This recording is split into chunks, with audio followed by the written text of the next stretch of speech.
Okay, we're recording. I have not been stalling for 27 minutes. Short, unannounced Lord of Mystery stream read-through. But I hope you guys are excited. We're ready. I know I said I wasn't going to stream until the weekend, but we'll just do a short little stream, alright? Are you guys ready? We are currently on chapter 106. 106, dude. And first of all, thank you guys so much for joining, man. I know not everybody celebrates Thanksgiving, but I'm thankful for all of you guys that have been joining in recently. I'm thankful to everybody that's been joining in on our little book club adventure. You know, we've been reading Lord of Mysteries, we've been reading Eliseed, we've been reading Tibet. I've been falling behind on manhwa, I'm not gonna lie, but we've been reading a little bit here and there, man. I'm excited, dude. All right, you guys ready? So today we have chapter 106 and what onwards. All right, let's go, man. Let's keep reading. Chapter 106, Artist Klein. Okay, not only is he a cop, he is also what, an artist? After 8 in the evening in the Moretti family in the dining room, as he looked at the shallow soup left in the bowl, Benson raised hands to cover his mouth to give a satisfied burp. I do that all the time. I mute my mic. I pause, you didn't realize? Oh, I know. Reading time, dude. Although that was our third time eating, I still find it delicious. The sourness and sweetness of the tomato and the sour tomato? Sweetness of the tomato and the chewy texture of the oxytal blends in a perfect and unique flavor. Klein, I'm sorry that the Blackthorn Security Company caused Tinkin City to lose so much of an outstanding chef. Melissa what? Melissa, I scrolled a little bit too much. Melissa leaned backwards in her chair and nodded in agreement silently. This is because you have yet to try real cooking. Klein smiled humbly. If we have a chance in the future, let's head to Bonaparte restaurant on Howard Street for some authentic Indus cuisine, and also to Coastline restaurant in the Golden Indus Borough for some southern delicacies. These were restaurants that were always covered in the newspapers, where the average cost per person was around £1.50. I like your cooking more, Melissa answered without hesitation. Benson chuckled and changed the topic, but I ultimately feel that there's something lacking from the tomato oxtail soup. Perhaps it should be eaten with bread. Klein nodded in agreement. It's best complemented with rice. Rice, Melissa muttered with an expression of yearning. Tingan, which was located north, wasn't considered a big city. Besides a few particular restaurants, it was difficult to have any chance of eating rice. To Benson and Melissa, this kind of food only existed in the descriptions of the newspapers and textbooks. Looking at the sisters' expressions, Klein laughed. Wait till we have another 6 months' salary and we'll be able to find a chance to go on vacation in Desi Bay and try the delicacies there. Desi Bay was located in the far south of the Lowen Kingdom, and a third of it belonged to Fainapotri Kingdom. It had plenty sunlight and a beautiful scenery, and the paella there was very famous. I don't know what that is. My goat can't beat too. Nazir. Before Melissa couldn't share her opinion on saving money, Klein said, in another 3 months I should get another raise. By then we could totally fulfill our desire to travel as well as save money for the necessities. Oh, that's cute. Why Benson and Melissa's attention was redirected as expected, Klein coughed lightly and smiled while explaining. Due to my professionalism, the police department, which always collaborates with our companies, intends to hire me as their part-time history consultant. They would pay me extra at least £2 a week. If you see me in a police uniform in the future and showing the corresponding police documentation, please don't be shocked. Of course, as you know, the work efficiency in governmental departments is as slow as 90-year-old lady footsteps. They still have to go through a lengthy procedure, and they're required to do it through inspection of me. Hence, on my days off for the next 2 months, I'll be heading to Koi University quite often to see my mentor and the teaching staff I know to learn more. Benson maintained a few seconds of silence before saying in a half self-deprecating and half emotional manner. Is it too late for me to sign up for the university? Knowledge really is wealth, and also power, Klein added silently. Benson, you need Klein's grammar books and his classic literature textbooks, Melissa said out of the blue, stealing the words from Klein's mouth. Benson's expression seems to change. He gritted his teeth and said, Klein, pass me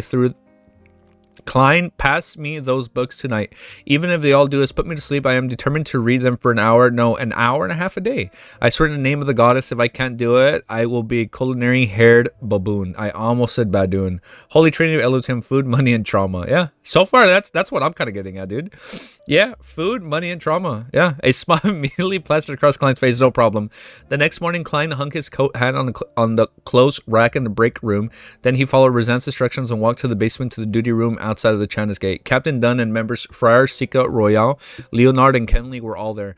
As his gray eyes glanced past the newly promoted Nighthawks, Dunn smiled and said, "We have a routine meeting every day Thursday to summarize the past missions and discuss various challenges. I am a man who endured the test of many regular meetings as well," Klein lampooned. He found a seat and joked, "Do I need to introduce myself?" Dunn smiled and turned to look at Keenly.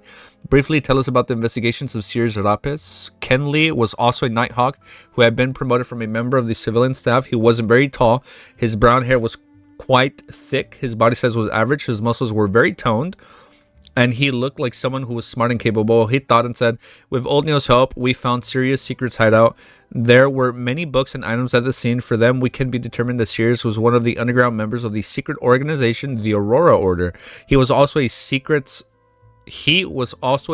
suppliant. There's sufficient evidence to show that he and Hanas Vincent sold the Antigonus family notebook to Welch.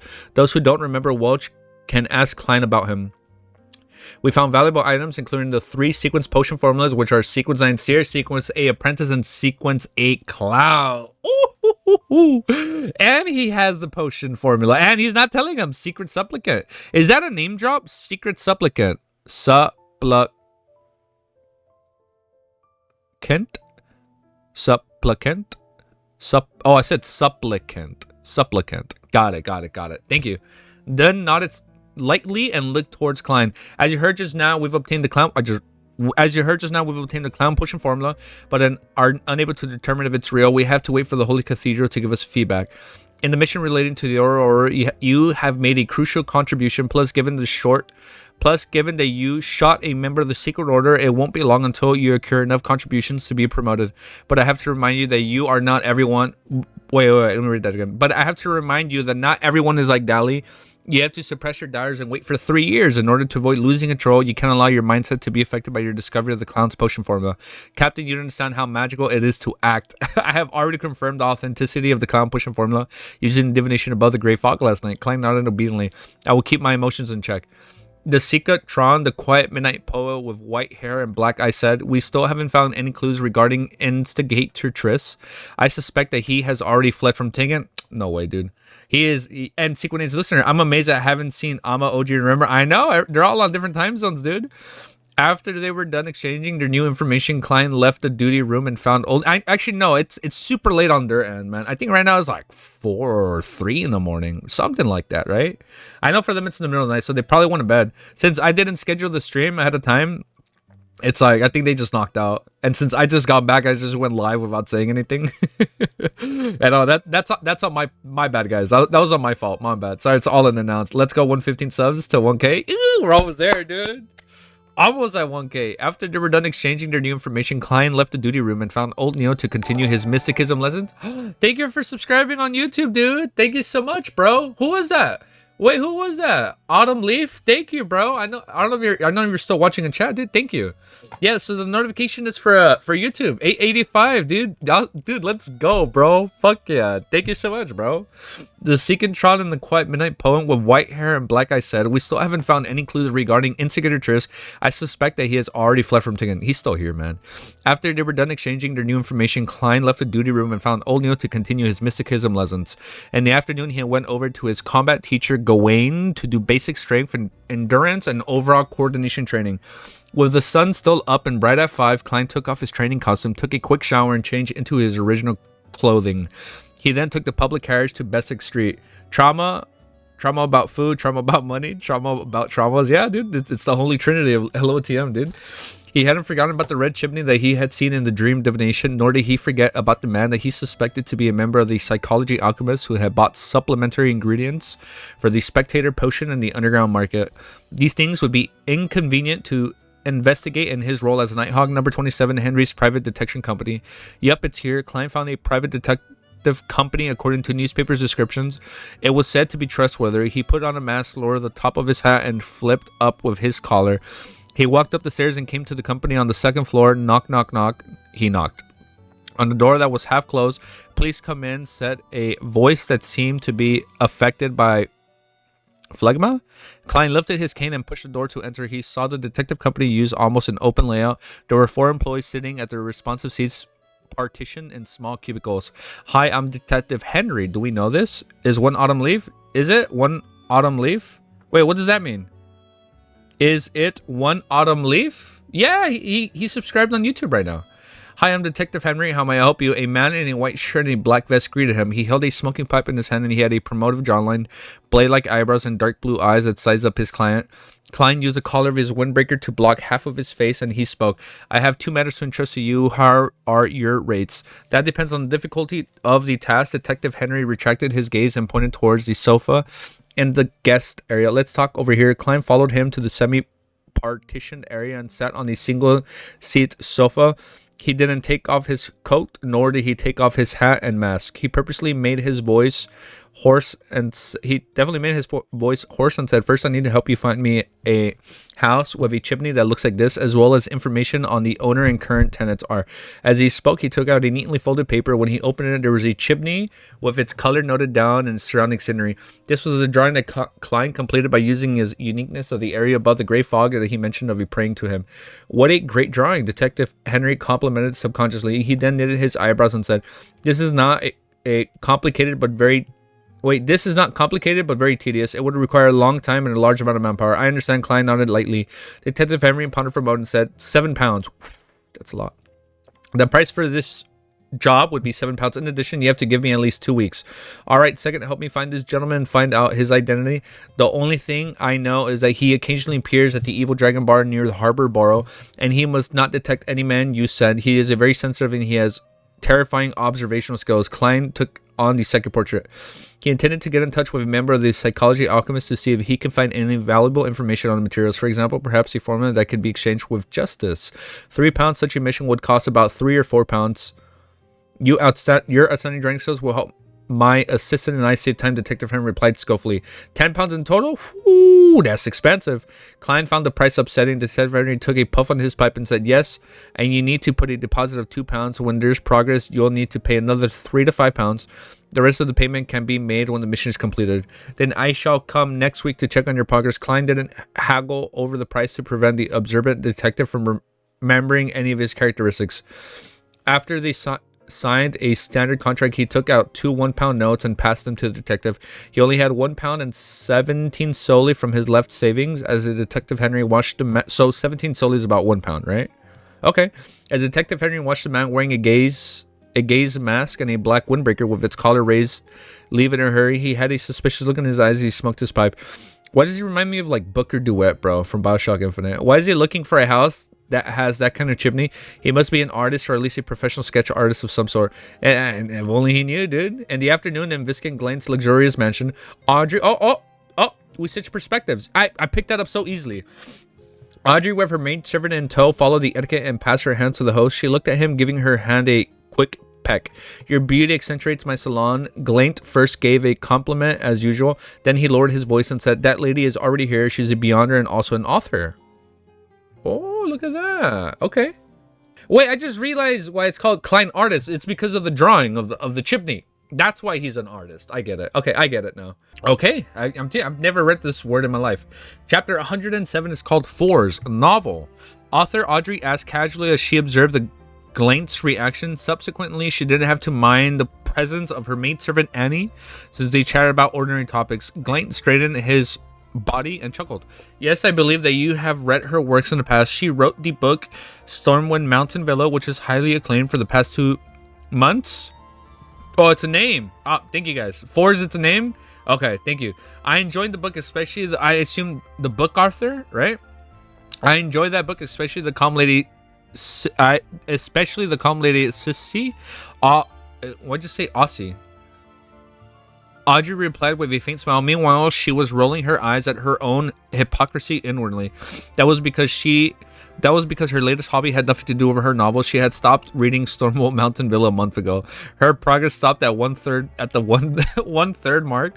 Ever since she joined the Terror Club and acquainted herself with the powerful fool and became a real beyonder, she had been immersing herself in mysticism knowledge. She had been systematically learning about psychology and had lost interest in other activities, including her reading. Smiling, Glaint guided Audrey to a sofa in the hall. I'm sure that Miss... Oh, right here. So it's all right. I saw you delete your message when we said it's a name. Oh, it's okay. They revealed it right away. You're good, bro. I am sure that Miss Force Wall... So Force is her first name, and Walls is her last name. I'm sure that Miss Force Wall will leave a good impression on you, for she is just like Stormwind Mountain Villa Lady Sissy, calm, intellectual, and lazy. Also, oh, that's what you guys said, lazy? The lazy one has arrived, and lazy. Also, my dear Miss Audrey, are you going to play the piano for us later? This is the greatest compliment for a novel in literature. Audrey looked inside profile of Glant's face. His expression, tone, and body language all conveyed his intentions to flaunt himself. He wants to use me to show off, Audrey thought to herself as she had met this good friend of hers for the first time.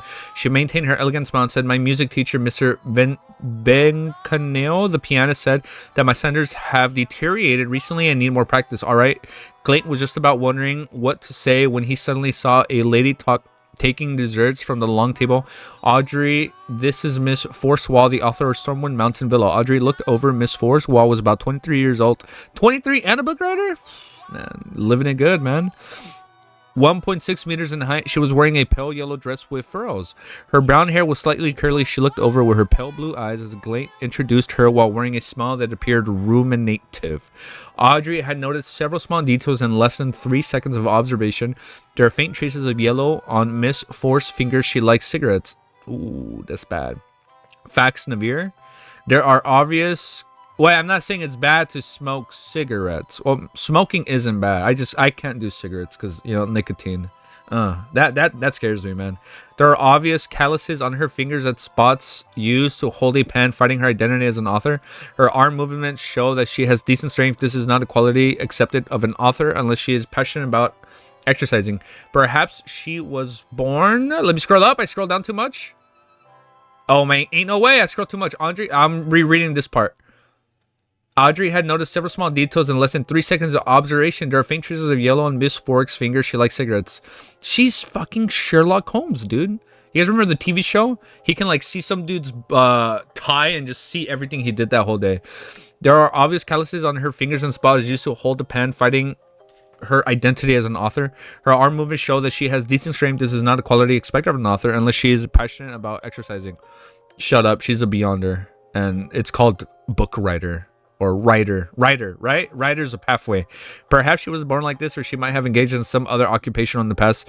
She displayed her calm, rational, and precise style in Stormwind Mountain Villa, and that's why she's acting as a book writer. Just like the other person. Oh, just like Leonard acts as a poet. This must be linked to her previous occupation. Her eyes and emotions are relaxed, giving me the feeling that she is looking down on me and Glade. Is this the psychological superiority of a beyonder has over an ordinary human? If it was a coincidence that Glade discovered her identity as a beyonder, then she would feel some anxiety and uneasiness. After all, she's unable to guess his reaction and what he would do next, since the unknown always brings about fear. This indicates that she was the one who voluntarily approached Glade. Dude, she is so smart. Having learning about our hobby, she must be quite confident about what is going to happen. What would a beyonder approach Glade? Does she need monetary support or the beyonder ingredients stored in the treasury? Or perhaps she needs help with something. At this moment, Glade was introduced Audrey to Forrest. Madam, this is the Miss Audrey that I mentioned previously, the most sparkling gem in all of Backland. Her father is Courtal, name drop. A trusted aide of His Majesty and respected member of the cabinet. Good afternoon, Madam Force. Stormwind Mountain Villa is seated by my bed to this very day. Audrey adhered to the rules of the aristocracy and courtesied. I read that a little wrong, but it's okay. But she added silently, that's because I haven't finished reading it even after a month. They merely exchanged praises as they were in public. After watching Force continue towards the dining table as she targeted a cream cake, Audrey retracted her gaze and headed to the living room with Glade. She recalled the details she had seen just now and tried to figure the motives of the woman. She wanted to gain some advantage in future conversations. As she took a step forward, Audrey, who was a calm and objective spectator, stepped on her dress and nearly fell. Ooh, was that intentional? At this moment, her personal maidservant Annie caught her, allowing her to maintain her grace. Miss, the unique design of this dress means that you cannot walk too quickly. Annie pulled close to Audrey's ears and reminded her softly. I know. Audrey nodded in reply, her face flushed red. I was too absorbed in observing others that I forgot to look at where I was placing my foot. She suddenly complained in resentment. Audrey met with many other esteemed authors, critics, and musicians for the rest of the salon, always maintaining her sweet, elegant smile. Finally, After her facial muscles began turning sore, she saw Vincent Glane signals. She waited a few minutes and gave the excuse of needing to use the washroom. She lifted her dress and stood up slowly to leave the salon. After confirming that there was no one tailing her, she made her way to the study on the first level and told her maidservant Annie, I have something to discuss with Glane. Guard the door for me. Do not let anyone enter. All right. Annie didn't feat. The request was strange, for she knew that Audrey and Viscount Glane shared similar hobbies and would often discuss mysticism in a private setting.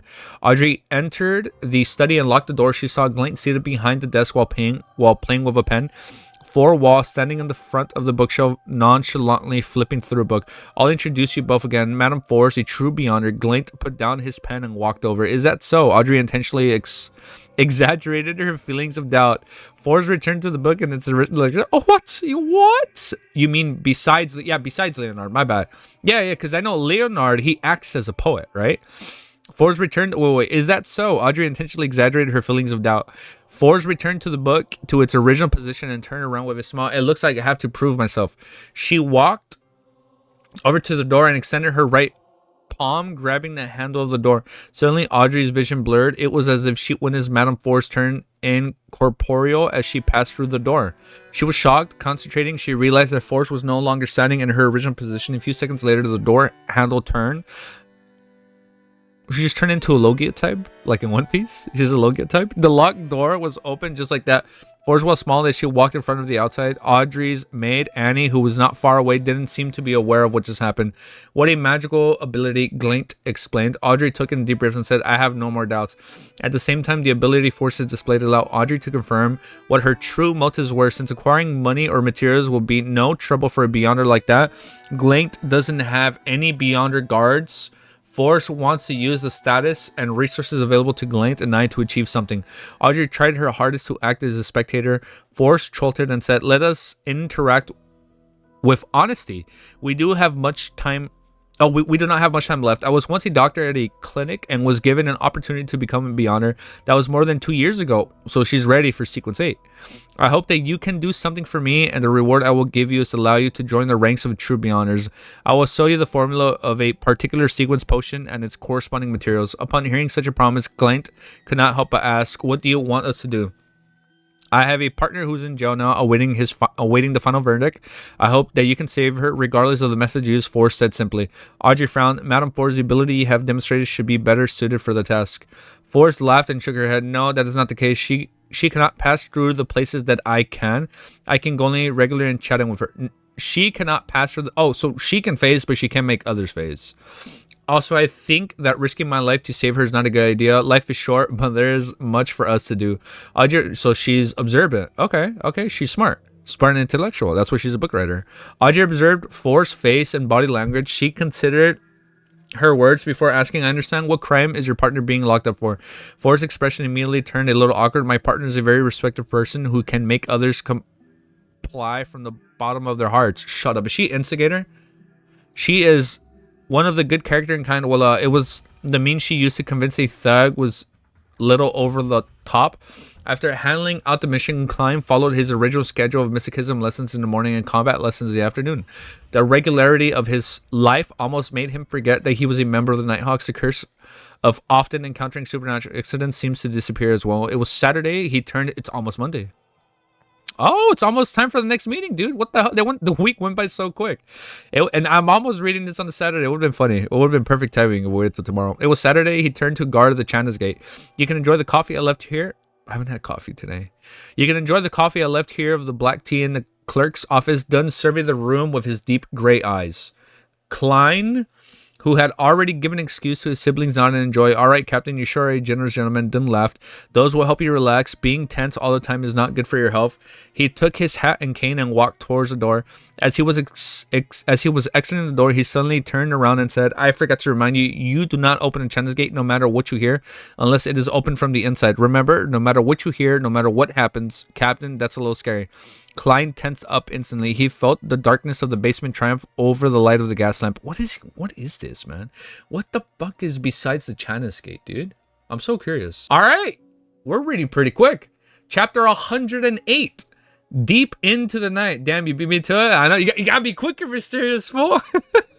Thank you, dude. No, thank you for reminding me. So, despite not being dawn yet, the well-ventilated but quiet and dark underground was illuminated by gas lamps. The dim yellow light emitted from the gas lamps were protected by glass, allowing them to steadily shine through the empty and quiet tunnel. Klein sat in the duty room and casually flipped through the newspapers, magazines, and books piles from before. He directed some of his attention outside to prevent anyone from charging inside the Chandas gate.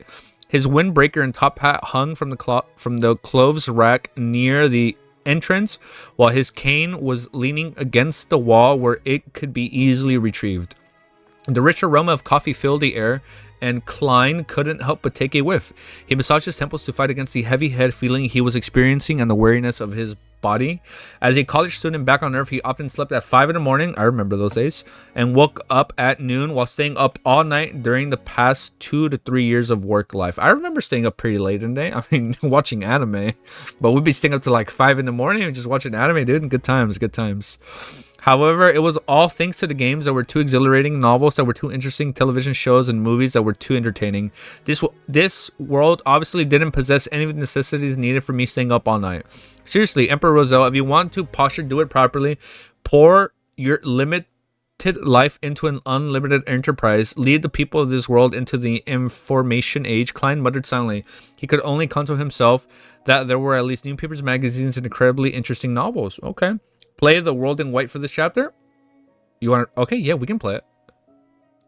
At first, are we recording? Yes, we are recording. At first, he wanted to focus on his studies to restrain his sleepiness. If the music's too loud, let me know. However, practically speaking, and it conflicted with his duty. Once he entered the state, he would easily overlook any movements outside and any changes to the situation at the Chandas gate. Sounds good? Awesome. Perfect. Klein picked up his coffee cup and carefully blew at it. He took a sip and let the fragrant taste swish around his mouth before letting the liquid slowly flow down his throat. Firmo coffee from the Paz Valley, very bitter but very refreshing. Klein gave a compliment and put down his cup of coffee. Ooh, that's good. Yeah, Ultra Kill. Is that from a game or what is it from? Right? Yeah, it is from that. The Paz Valley was located in the southern continent and a region that produced high-quality coffee beans. It was currently being fought over by the Intis Republic of the Lowen Kingdom. I can't read. It was currently being fought over by the Intis Republic and the Lowen Kingdom. I thought they weren't at war anymore. They both built colonist settlements on the left and right banks of the Paz Valley and had destroyed the original Paz Kingdom. Damn. It's literally the Hidden Rain Village, the Hidden Mist Village. It's the Rain Village from Naruto. The small village, it's the small nation in between the other 3 great nations. Yeah, it is a banger. This song is a banger. This song always slaps, dude, when we put it. In the eerie silence, Klein casually picked up a magazine and realized that it was the Ladies' Ascetic, which talked about fashion and dating. This must be from Roseanne. He murmured in amusement as he flipped through it with interest peaked. Maybe it was due to the sudden advancement of camera technology in the past decade or so. Not only did the magazine use a lot of illustrations, it even used monochrome pictures, black and white pictures. We remember that. As their content, just like the newspapers. They fashionably invented the famous play and musical actors to model the charms and magical pairings of the clothing. In a short span of 7 years, the new regional Buckland magazine, that's where Audrey's from. Watch her be on the news one day. And Klein's be like, holy shit. The new regional Buckland magazine became a mainstream magazine that spreads across the nation. I use musical when reading this. I want to play musical, like actual classical music, but I don't know if that's safe to play on YouTube unless there's video game music where it's like classical themed music from video games. Maybe, I don't know. It's like, playing music on YouTube it's so up in the air, right? It's like it's very hit or miss, right? I guess, right? The dress looks nice. She's pretty too. Klein flipped through it casually and didn't hide his aesthetic indications. The dress looks nice. She's pretty. I just reread that. He had a man that had matured normally, both in body and mind. He had always appreciated the beautiful ladies, but he also had his long goal to find a way home. Oh, wait. I read that a little wrong. He had always appreciated beautiful ladies, but he had long set his goal to find a way home. Hence, he tried his best to keep his distance from the opposite sex. Oh, he doesn't want to get attached. Is it good? Yeah, if it's good, we can look into it so that he didn't waste the other person's time or leave behind any emotional baggage. As for street walkers, so Klein purposely doesn't want to get attached to people because his ultimate goal is still to go back home, right? So like if he gets attached to somebody, then it's like There's going to be conflict. He doesn't know, right? As for streetwalkers, he was quite a germaphobe in that aspect. Benson and Melissa were also shackles that couldn't be removed. He can only find the means to make it to them in the future. Klein suddenly felt his heart heavy and he couldn't help but let out a sigh. The further he strayed away from home, the more he felt melancholic during the quiet late nights. He suddenly lost his interest in looking at beautiful women and put down the magazine in his hands. He picked up a novel instead. Stormwind Mountain Villa. Oh, he's reading the same book.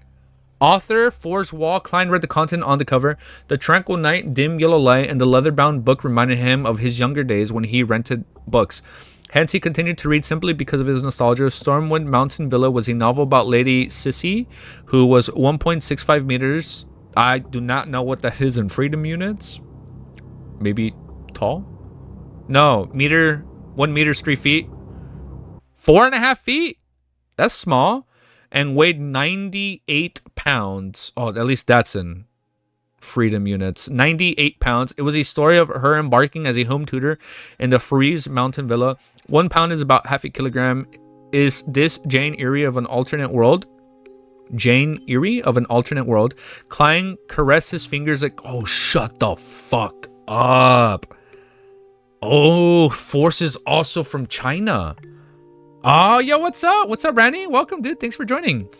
Klein caressed his fingers against the smooth paper as he began making guesses of the subsequent content. Ah, he's finding similarities. However, just as he thought it was... Oh, never mind. Just as he thought it was a romance novel, an evil spirit emerging in the story, when he believed that it was a ghost story, Lady Sissy revealed herself as a detective and made a marvelous deduction. Just as Klein felt that it was definitely a detective novel, the main male character took a heavy blow to his head and lost his memory.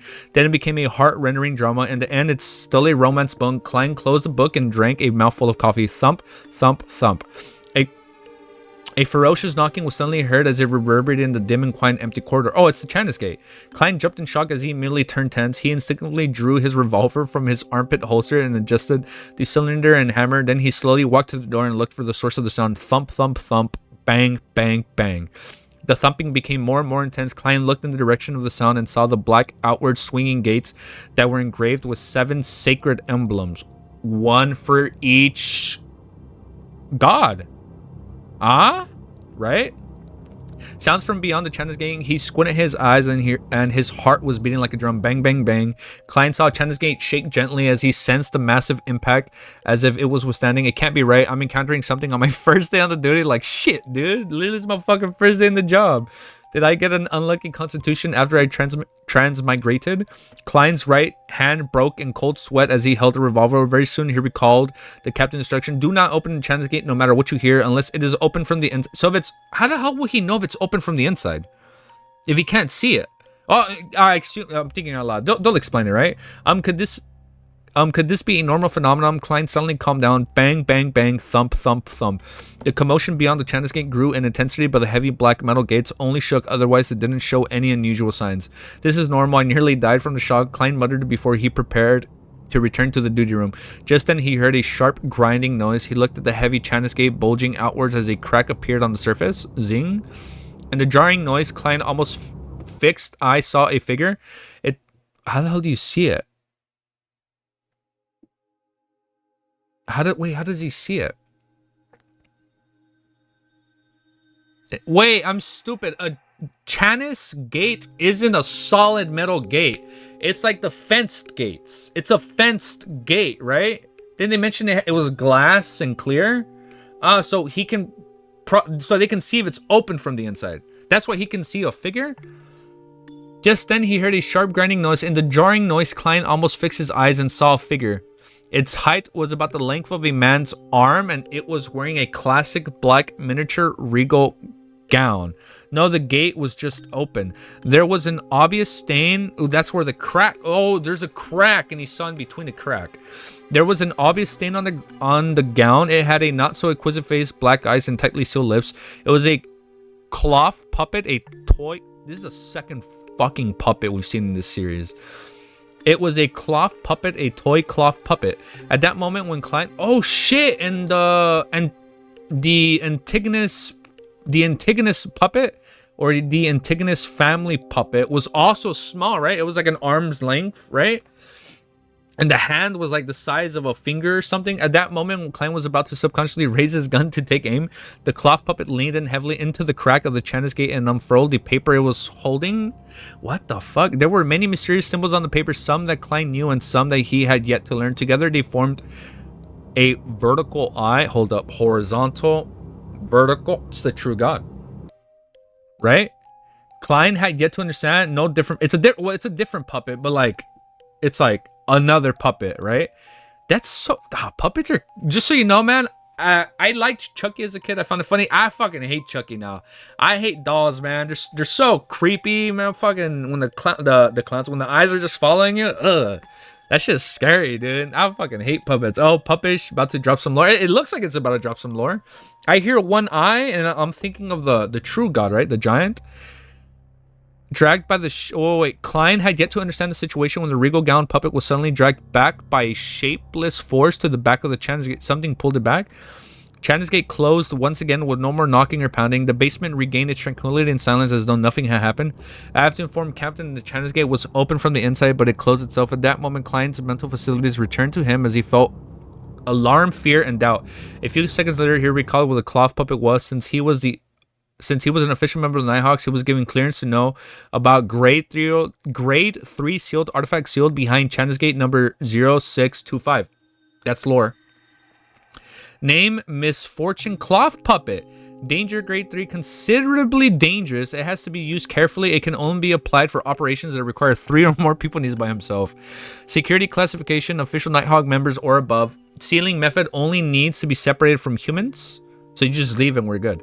Description: the cloth puppet is wearing a regal gown, which was popular in around the year 1300. The gown has a stain that is almost impossible to remove. It is uncertain if the stain was present from the very beginning. In a very few tragic cases of individual family financial crisis records in Tingen, the police noticed the existence of the puppet. It was already placed in the It was always placed in the children's bedroom on the side of the table next to the bed. A few Nighthawks accepted a request and started an investigation on the puppet. The initial evaluation determined that... No wonder you wanted to play this song, Cammy. I'm cool with dolls and puppets, but not... Yeah, porcelain dolls. Thank you. It's the ones with the moving eyes, right? Where they look like they're following you. Those creep me out. The intense evaluation determined that a few Nighthawks accepted a request and started an investigation on the puppet. The initial evaluation determined that it brought misfortune, causing people around it to be unlucky and find themselves in danger.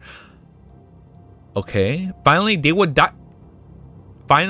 die one after another. It only took 2 weeks for the tester to reach the brink of bankruptcy. What the fuck? Porcelain dolls, yeah, they're scary, dude. That's fair. IDK, those wooden dolls also creepy. Yeah, I prefer stuffed animals are better than porcelain dolls. Yeah, I'll give you guys that much. I'll give you that much, Randy. Wait, Randy the Witch. Elden Ring. I just caught that. Right, Randy? From Elden Ring. Let me cook. The puppets isn't equipped with the capability to live. It doesn't have any inclinations of escaping the seal. The puppet was human? It doesn't have any inclinations of escaping the seal. Through extended periods of experimentation, we discovered that as long as one does not come within 10 meters of it for more than half an hour a day, one would be tainted with misfortune. So you have about half an hour within 10 meters for more than half an hour. Wait. Long as one does not come within 10 meters of it for more than half an hour a day, one would be tainted with misfortune. If misfortune has... okay, that's why it's not like grade 2, right? That was the other puppet. The person will immediately have his situation turn for better as long as the misfortune is transferred to... Oh, shit. As long as the misfortune is transferred to another person. This reminds me of the... I don't know if you guys watch Supernatural.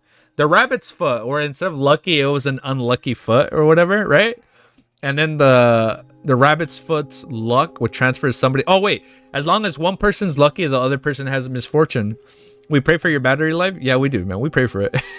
Drawing series. I finally got up with live. Unfortunately, I have one. No, you got it, dude. No, you're good, bro. You're good. No, take your time. No, you're good, bro. Take your time, drawing series. Appendix. The puppets first appeared in the house of an old lady, Tess, name drop, who lived in the lower streets of the Iron Cross Street. She was a toy maker. Due to old age and her husband's severe illness, with both her children passing on early, she had no choice but to move to the Iron Cross Lower Street. Oh, that's where she made the puppet. This was the last toy she sold. She exchanged the puppet for some poison hemlock and ended her and her husband's life, having starved for more than 3 lives. What the fuck, dude? What? As Klein recalled the information from sealed artifact 30065, he felt even more doubtful and horrified. This is fucking sad. Luck is always OP in many stories. It is, dude. Also, damn, rereading the book shows how good this author is if he put in so many forces. I can tell. Some people are like, oh, don't say anything. I feel like he's been setting shit up since the very beginning, right? And like, I probably won't know until like I get to the end. What? Wait, didn't it say the puppet isn't equipped with the capability to live? Didn't it say that it doesn't have any inclinations of escaping the seal? What did I just see now? What did I see just now? What dragged it back to the end? The symbol that was drawn on the paper that it was unfurled. What does it mean? The scene earlier was like how a psychotic murderer deals with his victim as the victim slams on the gate heavily and cries for help desperately, only to be dragged back. While these thoughts flooded him, Klein decided not to make any decision on his own. He returned to the duty room and pulled a rope. The rope tightened, the gears spun, and then was suddenly a hurried ringtone that rang on the second floor of the Blackthorn Security Company. Leonard Mitchell, as the others sleepless who were playing cards in the entertainment room, immediately put down their poker cards and ran to the basement. Ooh, okay, next chapter. All right, chapter 109 is called Deduction. The sound of running footsteps entered Klein's ears, calming him down as he stood at the entrance of the guard room. Leonard arrived for... Oh, Leonard, the poet. The handsome, dashing poet. Hope chat likes my music. Yeah, I love it, dude. I love it. It's super fun. It's like spooky and creepy, Cammy. And the one action song we've been playing the whole time. Well, I should probably pause the video. Leonard arrived first, holding a revolver. He asked in a solemn voice, what happened? Watching Leonard struggle to stop, Klein suddenly thought of something that Roseanne had mentioned in the past. 3 years ago, Leonard, who had just become a sleepless, tried to run down the flight of stairs despite not having adapted to the potion power, causing him to fall and roll. With a cough, Klein pointed at the Chinese gate and said there was a knocking noise from the inside, which then became a loud slamming noise. Then the door was pushed open a little. Chinese gate was pushed open. The short, keenly asked and shot, Yes, a slit was open. Klein continued his description. He saw that Leonard, Keenly, and Royal had stopped approaching the guard room, instead forming an arc formation a few steps away, loosely surrounding Klein. Oh, they think he's possessed. He paused for a moment before asking, are you suspicious of me? No, it isn't suspicious. This is protocol. Keenly shook his head. In this tense atmosphere, Leonard maintained his flippant attitude, laughing as he added, there have been incidents like this in other churches. The Beyonder guarding the Chinese gate loses control and pulled the bell before killing 2 teammates who came to help. Oh! Alright, Klein no longer felt angry and aggravated at being ostracized. Instead, he asked, then how should I prove that I haven't lost control? Leonard whipped away his flippant smile and tapped his chest 4 times. With a hoarse voice, he recited softly, lacking clothes and food, they have no shelter in the cold. They are drenched by rains and huddled around the rocks for lack of shelter. They are orphans snatched from the breast, hope lost in them. They are the poor that have been forced off the proper path. The Evernight did not forsake them, but bestowed them with love. The holy yet pitiful prayer reverberated around the basement, making the bodies, hearts, and souls of everyone present feel purified and tranquil. Seeing Klein not display any abnormal reactions, Leonard stopped his recital and smiled. There's no problem. You are still our trusted partner. Ah, Madame Royale, who had been quiet all this time, looked at Chance. Wait, isn't Madame Royale the one that likes maids? Right? I got hundreds of bangers. All right, dude. There you go. I'm hyped, bro. I'm excited. And don't worry. I don't know if I answered earlier, but don't worry. I'm gonna take my notes off stream. I'm gonna go through the chapter, skim through it, get all the names and artifact names. Anything I've missed, so I can add it on my notes. I got you, guys. That way, the next note discussion, it's all good and it's all there. There's no problem. Your star trusted partner, Madame Rio, who has been quiet all this time, looked at China's gate and asked, what did you see when the China's gate was pushed open? I saw a misfortune cloth puppet that was wearing a black classic regal gown, 30625. Klein replied, still a little fearful. But 3 seconds later, a formless power pulled it back from China's gate, was closed once again. What's going on? Leonard, Klein, and Real exchanged looks. Heh. We're in the same boat as you. We don't know the true cause, but since China's gate is closed once again and there's nothing unusual, we shouldn't enter it this time. We have to wait till dawn for the captain. Royale calmly added, I will wait here and guard the gate with you. All right. Leonard moves his hand and gave a bantering laugh. As the most powerful person here, I shall as the most powerful person. Main character syndrome, dude. You guys said that before. Leonard has main character syndrome. Yeah, I can see it. All right. Leonard moved as his hand gave a bantering laugh. As the most powerful person here, I shall stay. I shall stay too. Keenly returned to the second floor just in case the police department had an emergency case and cannot open the door. Keenly didn't say much. He just nodded immediately and left. Leonard glanced at Klein's Royale. Don't worry, all important information will remind multiple times. Yeah, I know it gets brought up, right? But I also want to have it noted down because I know I forget. Because when things get brought up again, I'm like, I don't remember that. But then people say, no, that was mentioned a while ago. Perhaps we can continue our card game. It's best to have some sort of entertainment in circumstances like this to relax. No problem. Klein adjusted his revolver and put it back into his armpit holster. Royale didn't voice an opinion, but instead stroked her smooth black hair as she entered the guard room. While fighting the landlord, no fighting evil, Klein said casually, misfortune cloth puppet, 30625, according to his description, isn't equipped with the capability to lift. Heh, 3 aces. Leonard showed his hand and replied with the same casual tone. In the past 40 years, 30625 hasn't displayed any lifelike characteristics. We can first assume that the information is correct and make our assumptions based on that. Pass, you already have an idea, Royale asked simply. As Klein hesitated to think about whether he should throw in the 3 deuces, Leonard took a sip of it, playing just cards casually. Leonard took a sip of his freshly brewed coffee and said, yes, since 30625 shouldn't have any lifelike characteristics, then its actions today must have been influenced by some other factor. The entity that pulled it back, right? This factor must also be rather recent, otherwise we wouldn't observe this phenomenon a long time ago. Has there been anything different about Chanasgate over the last month? Klein has transmigrated here. Maybe that's the change in the Chanasgate. Royale saw Klein toss his 3 deuces and pondered for a few seconds. There is only one thing different. The Antigonus family notebook and the sealed artifact 2049 was stored behind Chanasgate for a night. Leonard looked at the cards in his hand as he tapped the table. He said with a smile, if 2049 can make misfortune cloth puppet act abnormally, then something similar should have happened behind Buckland Chanasgate. Buckland Chanasgate. Watch the fucking gates connect to each other. And maybe that's how Klein meets Audrey in person. That's probably how they're going to meet. That way they have like in-person Terror Club meetings, right? He goes through the Tingen Chanasgate and ends up in the Buckland Chanasgate. Ah, so I suspect that the problem lies with the Antigonus family notebook. Klein thought for a moment and nodded. That is most likely explanation. Leonard, I never expected you to be this good at deduction. Typically speaking, being a romantic poet and a person with excellent detective skills was mutually exclusive. Mutually exclusive. Fucking main character complex, dude. That's because he recently into detective novels. Royale explained indifferently. 2 kings, a straight from 8 to king. I don't know how to play this card game. Does no one want it? 3 sixes and no more. That sounds scary. Got to love theories you have. I feel like we're onto something. You know what? I'm gonna say it right here. I don't think Klein is actually Zominguri. Because we have not talked about Zominguri since the beginning. So there has to be more behind it. I don't think he's just some average keyboard warrior that came from China and is all of a sudden here. He watched this motherfucker somehow be like the true god in the series that he's seeing, that he saw, and watch this guy be like the true heir of like that maggot throne and the Antigonus family palace or whatever, and he just like maybe like through the fucking pen that was stolen from the church dude, that guy is somehow gonna be like an accomplice of him or like a servant of him, and it's gonna be like some crazy shit like in Chainsaw Man, like if you know, you know. And then all of a sudden is like that dude is writing something for him, and like maybe that's why the pen is making all these coincidences happen, because the church dude is writing it for fucking Klein, and Klein is like the true creator, and like he's gonna attack all the fucking churches, and then he's gonna have to fight Dunn and kill Dunn Smith. Oh no, okay, no, I'm thinking too much. You can't go from one chance to get from another. Okay, I'm reading too much into it. Now I'm writing fanfic over here.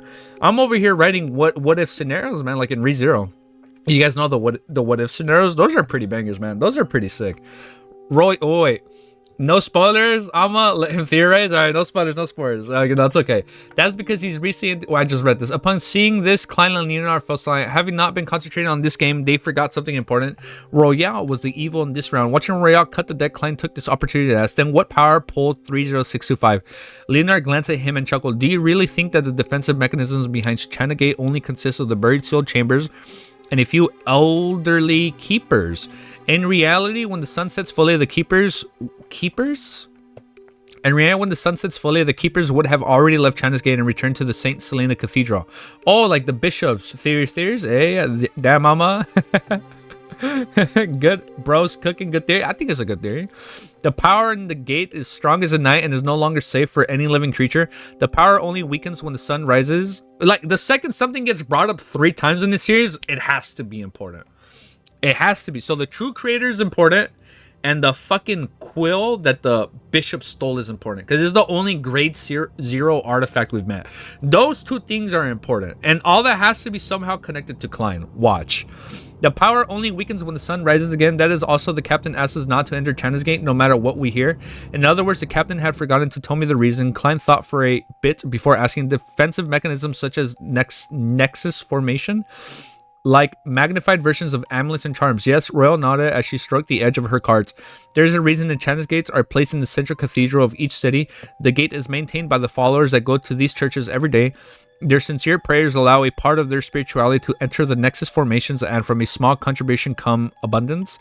I see Klein nodded as he saw that he had a lousy hand. At that moment, Leonard laughed and said, there isn't just one defensive mechanism behind China's Gate. Saint Selena's ashes are... Saints? Who the fuck is Saint Selena? Bro, cooking? We cooking. They cooking. Saint Selena ashes are buried inside. She was a high sequence beyonder when... Oh, beyonder. She was a high sequence beyond... Oh, so she's like 4-1. She was a high sequence beyonder when she was still alive. The ashes of Saint Selena, ashes of a high sequence beyonder, sacred ashes. Watch that be like an ingredient, like a high beyonder's ashes. What use do those have? Klein was as puzzled as was curious. Saint Selena was a devotee of the Church of the Evernight Goddess, was being established. She was inactive during the 3rd epoch, and her deeds were written in mainly holy scriptures. Thus, Saint Selena was a fairly commonly used name among the commoners who were believers in the Evernight Goddess. Leonard seemed to read Klein's mind as he continued. Rumors suggest that the skeleton or ashes of this high sequence beyonder still contained incredible power. It's an ingredient for food. I knew it. Rumors suggest that the skeleton or ashes of a high sequence beyonder still contain incredible power. Of course, those are just rumors. Klein nodded, focusing his attention on the... if it's a rumor, good thinking, good thinking. You know it, guys. You know it. Klein nodded, focusing his attention on the cards in his hand. There was no unusual incident in the China's Gate for the next few hours, but Klein lost exactly 2 solely. They're betting money. It pained his heart, but Leonard, who was fully exposed by his romantic poet vibes while playing, lost 4... He lost more money. Not a spoiler, it's never revealed the China's Gate. Okay, so if it's not revealed, I think we're good. And 5 pence is leaving Royale as undisputed winner. The sun has just risen. It's my turn. They stayed up all night. The quiet author, Madame Sika, Tron entered the guard room at 6. So now we're switching positions. Klein wrote the incident he encountered the previous night into the record book and returned to Buckland Security Company with Leonard and Royale. He felt unusually exhausted by the midnight poet, and sleepless beside him remained energetic. This is the difference between the different sequences. Klein was just about to make his way past the partition and catch up on the same sleep at home when he saw Captain enter. Good morning, Captain. He couldn't help but yawn when he greeted him. Dunn, who was in a black windbreaker, took off his hat and looked at him with his gray eyes. Good morning. You should head back home for some rest. Did anything happen last night? Klein immediately gave a succinct summary of the incident regarding the misfortune cloth puppet and Leonard's deductions. Okay, Dunn didn't give his opinion. He concentrated on making his way to the office. I will send a telegraph to the Holy Cathedral. Klein didn't say any longer. He slowly walked out of 36 Zoatland Street and breathed in the cool morning air. He felt a little more energized, suddenly remembering something he had forgotten all this time. I forgot to tell the captain and the rest about the piece of paper in the misfortune cloth puppet's hands. How could I have forgotten? It was as if some power was influencing me, stopping me from telling this to the other Nighthawks. It has been some time since the Antigonus family's notebook was present at the China's Gate. The misfortune cloth puppets 30625 should have been affected long ago. Why did it only show abnormal behavior last night? Was it because it was the first time I saw one shift at the China's Gate? It used all of its powers to show me the picture of on the paper. What is the motive of the Antigonus family notebook? Has it got to do with my survival despite making contact with it, and that I became a seer? Many suspicious flashes through Klein's brain, rooting him to the spot. He was unsure if he should pretend that he didn't remember anything and make his way home to sleep, or head up and report it to the captain. Oh, okay. All right. Chapter 110, new milestone. Confirmation. After thinking for a while, Klein decided to return home to confirm something. He believed that if Miss Fortune Cloth Puppet hadn't intentionally shown him the picture on the paper, then the captain and the rest would definitely find traces in their follow-up investigations. It wouldn't matter much if he reported it or not. Did you search Klein and police uniform R yet? No, I have not yet. Not yet. Yeah, thank you, Killer. Yeah, thanks for joining, bro. If it were the converse, it was something worth careful consideration. That was I'm still very scared to search up artwork, Randy, because I feel like I might see unintentional spoilers that I didn't want to look up yet. At least as of right now. I kind of want to look up more art once we get closer to the end of Volume 1.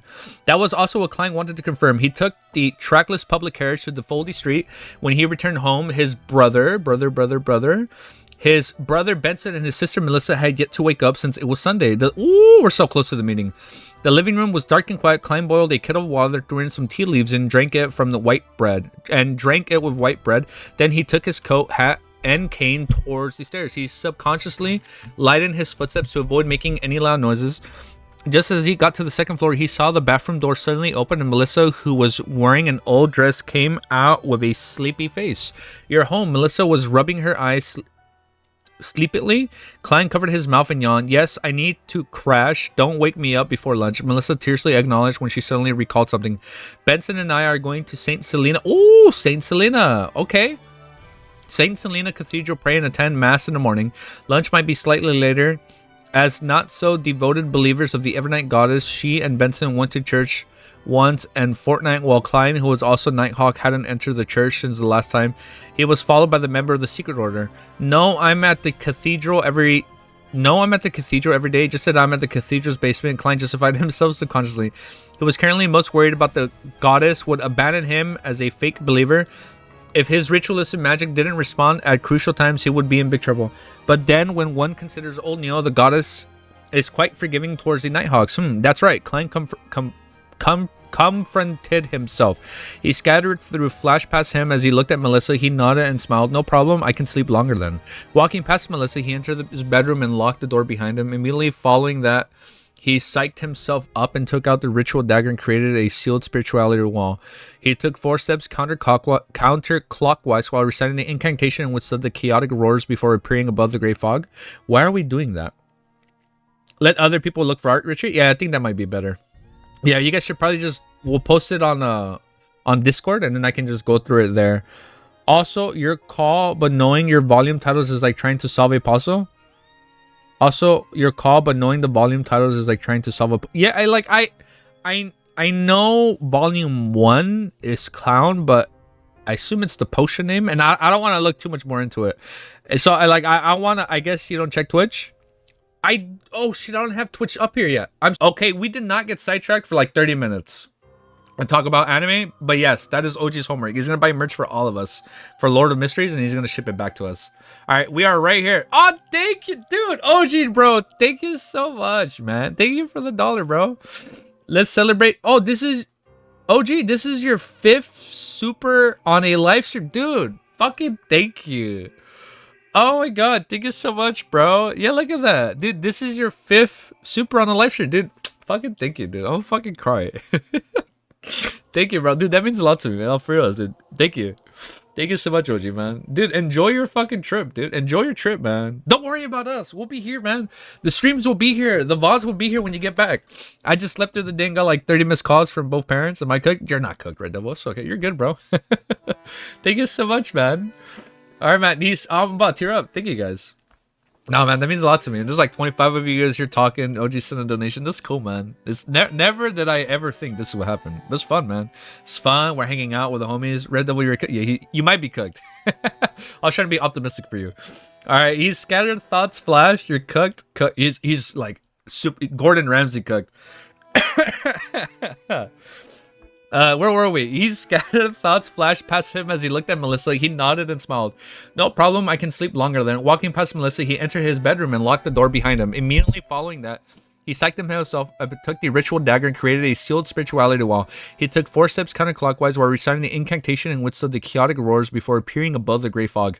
In the illusionary, boundless world, he was the only living spirit sitting on the seat of honor in the long bronze table. For nearly a minute of silence, Klein conjured a piece of goatskin parchment and wrote down a divination incantation. The picture that the misfortune cloth puppet displayed. Although Klein had seen the mysterious picture on the paper clearly for a split moment, last night he only managed to remember the rough shape of the picture due to his anxiety, but that wasn't a problem for a seer. He could reproduce anything he remembered and had seen once. Oh shit. All it took was once? According to the mysticism theory, one's spirituality could remember everything they had seen. As long as they possessed the appropriate methods, they could reproduce the scene whenever they wished. Klein even felt that the theory that Spirit Medium Dowling described regarding the psychology of alchemists made sense. Human memory was merely islands that was exposed above the sea. It couldn't withstand much, hence a person's spiritual essence remembered most of the information and turned into a subconscious which formed the entire ocean. While spirituality itself, even if it wasn't the entire ocean, also included the entire sea region surrounding the island. After reciting the divination incantation, Klein leaned backwards and fell asleep through cogitation. In the blurry, distorted, separated world, he saw Channa's gate crack open once again as he heard the heavy grinding noises. The puppet in the black classic regal gown leaned into the opening of the door and unfurled the paper that it was holding. On the piece of paper, there were many mysterious symbols that collectively formed a vertical eye. Klein clearly observed the pictures before exiting. It has to be the true creator, no? Then, with the aid of the uniqueness of the world above the gray fog and a memory that had yet to fade, he expressed the image on the brown parchment. The vertical eyes looked up at him, looking both sinister and mysterious. Klein thought and wrote below the eyes, "This is the key to the treasure the Antigonus family left behind." Putting down the pen, he untied the silver chain that was wound inside his sleeve. As he held it with his left hand, the top-S pendulum stably hung above the divination statement in the mysterious vertical eyes. They weren't any obvious movements. Klein closed his eyes and recited the sentence with his mind cleared. After 7 times, he opened his eyes and saw the top-S spinning in the small circles in a clockwise fashion along the silver chain. That meant affirmation. The vertical eyes picture is really the key to the treasure that... What the fuck? The vertical eye picture is really the key to the treasure that the Antigonus family left behind. So are we going to that mountain point? Oh, wait, don't answer that. Klein nodded in a deep thought. He tapped his fingers on the edge of the long bronze table and muttered to himself, "Because of the Ray Bieber death, there are no descendants of the Antigonus family left. Hence, the notebook views me, the seer, that interacted with it but remains alive as its inheritor." What the fuck? He inherited the book? Wait. Hence, the notebook views me. Well, wait, let me reread this. He tapped his... This is really important. Let me read this. He tapped his fingers on the edge of the long bronze table and muttered to himself, "Because of Ray Bieber's death, there are no descendants of the Antigonus family left that we know of yet. Hence, the notebook views me, the seer that interacted with it, but remains alive as his inheritor." Yo, thank you for the hearts. I see it, dude. Thank you, guys. "It's affected 30625 and left the keys to the treasure with it, only to show it to me during my shift at the Transgate. There doesn't seem to be any problem with the logic, but it still doesn't seem very convincing. How could the notebook be sure that there are no more descendants?" That's what I'm saying. How could the notebook be sure that there are no more descendants of the Antigonus family? Am I totally unrelated to that family? Oh, am I? No, he's not. Original Klein has to be a descendant. Am I? Oh my god! And I am totally unrelated to that family. If I shared their bloodline, the original Klein wouldn't have committed suicide to begin with. It's still Klein theory. Yeah, it's a Klein theory. It doesn't seem to matter if I tell this to the captain and team. Let me look into this. Klein then divined the location of the Antigonus family treasure, but unsurprisingly, there were no detailed information. Just like in the letter, the series wrote to Mr. Z could only be certain that the treasure was related to the main peak of the Hornicus. That's such a badass mountaintop range. Was related to the main peak of the Hornicus mountain range and the ancient nation of the Evernight. After he finished divining all the matters, Klein noticed that the crimson star from which he had previously heard of the prayers was producing a faint fluctuating again. He used the method of answering prayers and touched the illusionary star. He saw the brown-haired young man who wore the unique black tight suit again. The young man was kneeling on the ground facing pure crystal ball, still muttering about something. Klein, who was purposely he learned giant's tongue, right? Klein, who had purposely learned some Jutun, finally understood one of the sentences. "Pray, save father and mother." It really is Jotun. Where in the world is Jotun still used? That's an ancient antique that is thousands of years old. What a pity the mysterious ruler above the giant is totally powerless. I don't have the ability to save them if I want to. Klein shook his head inside. He decided to observe him for a little longer. I'll see what I can do when I master more Jotun vocabulary and can understand what happened to his father and mother. Klein retracted his spirituality, wrapped it around himself, and initiated a descendant. When he returned to his bedroom, dispelled by spirituality, while changed into the old but comfortable clothing and laid down on the bed to get some sleep. Everyone's favorite character? Maybe, right? So far, maybe so far. I don't know about mine so far. So far, my favorite character is Dun Smith. I like him. He's a badass character. Even though he got knocked out by the clown. I want to pick him up. Isn't he a giant? Klein slept all the way till 12:30, which was when Melissa finished preparing lunch and came knocking on the door. After having a very sumptuous meal, he saw Melissa bring out her new dress and fishnet hat. Aw, looking like she was going out. Do you still have something this afternoon? Klein asked, puzzled. Benson was seated on the sofa, knitting his eyebrows at his grammar book. He didn't lift his head, but answered on his behalf. Mr. Schott from next door told Melissa that there will be a lecture regarding family affairs in the municipal hall in the afternoon. Melissa planned to attend it and learn how to deal with the daily household issues. Melissa nodded and said, I got Celine and Elizabeth to join me. That's nice. Okay, they're all going out. That's nice. I hope that the lecture tells you that a family like us needs to hire at least one maidservant, Klein joked. Noticing that Melissa was about to refute him, he immediately added, we have to invest our limited time into more valuable matters. Melissa was stunned. After a while, she plucked her lips, put on her fishnet hat, and left the house. First time chatter? No. Those are bots. We don't need that. I saw that on Twitch. Melissa was stunned. After a while, she plucked her lips, put on her fishnet hat, and left the house. He who must not be named. Ooh, he is the lad in our house. He who must not be named. I'm thinking of Harry Potter. I'm thinking of Voldemort. He who shan't be named. At 2 in the... Oh, we changed perspectives. No, I lied. At 2 in the afternoon, Klein arrived at Blackthorn Security Company again. Rosanna and Dunsmith, who happened to be in the reception hall, asked in unison, didn't you go home and rest? Klein smiled. I was going to the divination club, but I kept thinking about what happened last night, so I decided to come over here first. Has there been any reply from the Hotel Cathedral? Then shot a glance at Rosanna and turned around silently. He walked past the partition and entered his office. Rosanna pulled her face at his back, then muttered angrily, seriously, Captain. Well done, Klein complimented silently. He held back his laughter and followed Dunn into his office. Klein shut the door and Dunn sniffed his smoking pipe before he said, the Holy Cathedral has determined that the disturbance was behind the Antigonus family notebook, which they reclassified as a grade 1 sealed artifact. It's a pity. That means that you no longer have the sufficient security clearance to read it. Grade 1, highly dangerous. Only the ranks above the bishops and Nighthawks team captains can know of the actual situation. They also mean that Captain has no idea what's going on. Highly dangerous, no wonder. Klein felt regretful yet relaxed. Dunn gave him a glance and continued. The Holy Cathedral told us to check if there are any other items behind the Channis Gate. They were contaminated by the notebook. After verification, only 30625 was abnormal, and we have already changed its seal. Did you discover anything else? Klein pretended to ask curiously. Dunn shook his head. No. Klein nodded and thought he didn't continue with the topic. After some small talk, he bade farewell and left Divination Club to continue his journey of digestion. In the municipal hall, the three best friends, Melissa, Celine, and Elizabeth, one will eventually die. Shit, man. Sat near the door waiting for the lecture to begin. If she delivers a bad lecture, we'll sneak out, Selena suggested excitedly. Elizabeth immediately agreed. Let's go shopping at Harrods. Update. Oh, you said that so quick, dude. Update bottle up. Yeah, I got you, dude. All right. Chapter 111. Chapter 111 is called Letting Slip. Sometime later, the lecturer, who had relatively high cheekbones, walked up the wooden podium. She cleared her throat and said, "Good morning, kind charitable ladies. I am Zavira Hida. What I am about to share with you today are my experiences in managing family expenses. There are 3 points. The first being how a family might be annual income of £100 should..." That's a lot of money.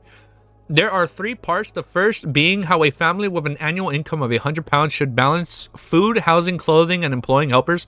The second would be where a family earning Bro, this is so out of our fucking budget.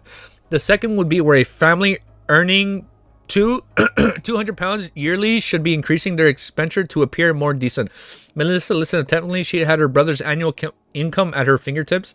It's already over 200 pounds. She thought half in relief and half in fear. She was relieved, satisfied with her... Oh, yeah, because you're getting more. She was relieved and satisfied with her current life, but was also afraid that this way of life would vanish in the blink of an eye. At this point, the wine red-haired Selena... We've seen this character description before. Oh, it's Selena. It's the friend. It's Melissa's friend. No shit. It's not. I thought it was the one presenting. At this point, the wine red hair Selena covered her mouth. She told her two friends quietly. She seemed to be a believer of the Lord of Storms. She's wearing a windstorm badge. Melissa looked over and saw Xavier wearing a badge depicting violent winds and tumultuous waves on her left chest.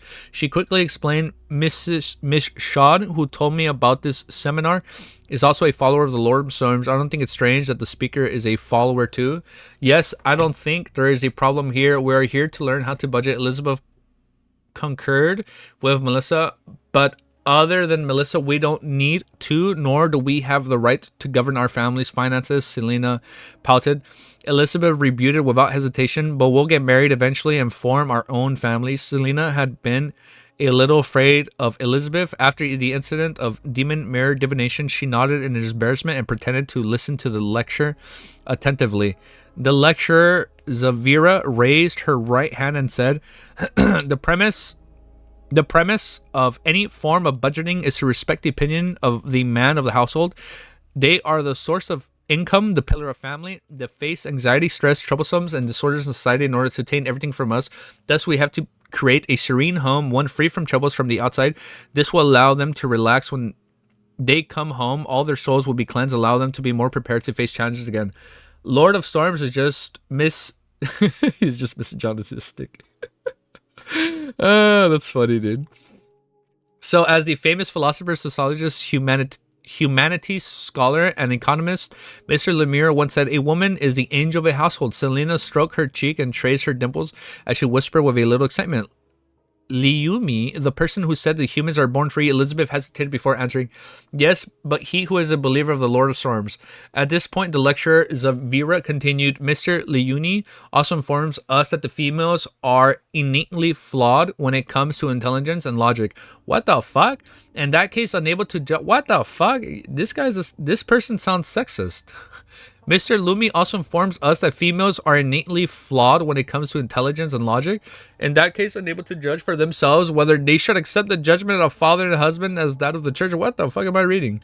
Melissa, Selena, and Elizabeth looked at each other speechless. Yeah, I'd be speechless too. After hearing such a description, let's go. Let's fucking get out of here. Let's go, Selena finally suggested. Melissa and Elizabeth nodded. All right.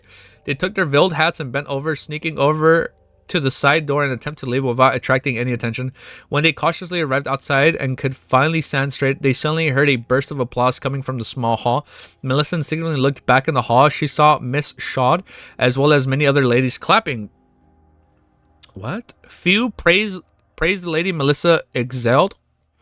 She left the uncomfortable place together with Selena and Elizabeth. Shall we go to Harrods? Selena suggested as she stood up under a tree. She has already forgotten about what had just happened. Melissa fell silent for a few seconds before saying, I plan on returning home to study. Selena fiddled with her wine red hair as if she had returned to her regular life. Also, I have to buy bread, beef, potatoes, and fruits. Klein needs to work today. Benson went to municipal library. So yeah, I have to go back. Melissa suddenly realized how much she loved her textbooks, her gears and springs. Selena decided to keep her distance from the unusually weird Melissa. Why is she acting weird? Or unusually weird Melissa. She turned to look at Elizabeth and smiled dutifully. Shall we go to Harrods together? Even though I spent all my savings, it's still wonderful to window shop. Sure, Melissa accepted the suggestion, then asked casually, Melissa, does your brother Klein have to work on Sundays? Yes, he rests on Mondays, different from ordinary jobs. Melissa knowingly raised her head slightly. After leaving the Blackthorn Security Company, Klein took a public carriage to Hoa Street. He tried his hardest to suppress his emotions, to not think about the issue of the Antigonus family treasure. He tried to focus his attention back on the matter of acting.